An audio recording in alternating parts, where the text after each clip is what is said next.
গভীর রাতে রুমি তার ঘরের ডেস্কে একা বসেছিল। চারদিকে নিস্তব্ধতা, শুধু ঘড়ির কাঁটার টিকটিক শব্দ। হঠাৎ জানালার পর্দা সামান্য নড়ে উঠল।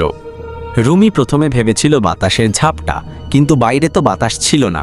মোবাইলের আলো জ্বালিয়ে সে জানালার দিকে তাকাল। বাইরে কিছুই নেই।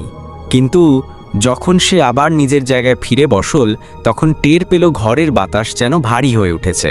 তার মনে হলো কেউ যেন ঠিক তার পেছনে দাঁড়িয়ে আছে। ধীরে ধীরে ঘাড় ঘুরিয়ে এসে তাকাল, কিন্তু সেখানে কেউ ছিল না। হঠাৎ তার মোবাইলে একটি মেসেজ এল, একটি অজানা নম্বর থেকে, পেছনে তাকাবে না। রুমির হৃদস্পন্দন বেড়ে গেল। সে ঘরের আলো জ্বালাতে গেল, কিন্তু সুইচ কাজ করল না। হঠাৎ সে দেখল জানালার কাছে একটি হাতের ছাপ। সে ঘুরে দেখল একটা কালো ছায়া যেন দরজার সামনে দাঁড়িয়ে আছে। রুমি চিৎকার করতে যাবে, এমন সময় ছায়াটা তার দিকে এগিয়ে এসে বলল, তুমি আমার ঘরে কেন?